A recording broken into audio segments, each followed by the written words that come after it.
Hello everybody, welcome back to another video, and in this video we'll be looking at the integral of secant x dx. And yes, I've already made a video of this in one of my previous videos when I covered the Weierstrass substitution, and in that video we used the relationship with the secant and the cosine function. In fact, they are the reciprocals of each other, and with that we use the Weierstrass substitution.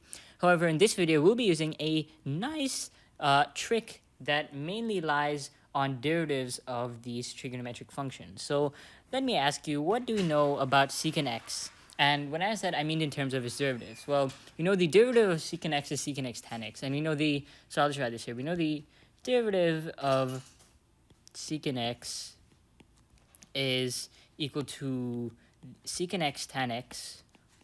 And we know the derivative of, and then tangent x, because secant x and tangent x are best friends, as they say, is secant squared x.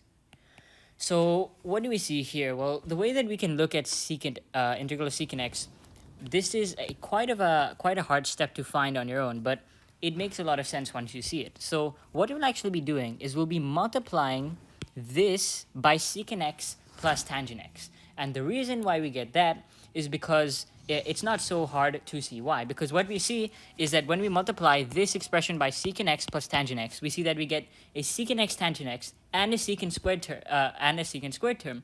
Well, these happen to be the derivatives of secant and tangent, so that must have some sort of merit to it. So let's multiply the numerator and the denominator by secant x plus tangent x over secant x plus tangent x.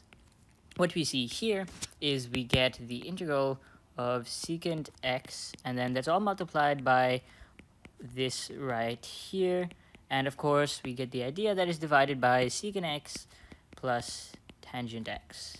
Now, as I mentioned earlier, what we can do is we can distribute the secant x term to each term in this bracket, so we see that we get the integral of now secant squared x plus, and then we have secant x times tan x right there, which is pretty interesting. And on the denominator we have secant x plus tangent x.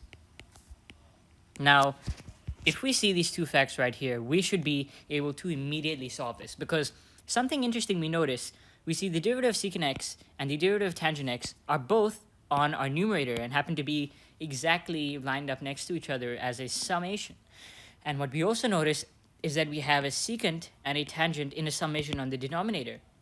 Well, that is a perfect case for a u substitution. If we said u to be the denominator, so u is secant x plus tangent x, then we see that du, well, the derivative of secant x is secant x tangent x, derivative of tangent x is secant squared x dx. And what we see here is that this du is exactly what we have in our numerator. So what we can do here is we can just replace our numerator with du and our denominator with u. So we have the integral of du by u. And what is the integral of 1 over u and the u are the value 2? Well, that is of course the natural log of x, because by definition the derivative of the natural log of x is 1 over x. So we see that here this evaluates to the natural log of u, however, and what we see here is our u is secant x plus tangent x. So what we just have to do is replace that with our u, and we see that we finally get the natural log of, and then u is secant x plus tangent x, and we can put a plus c here because we are done. So this is the answer to the integral, and we will actually confirm that this is exactly what we got when using the Weierstrass substitution.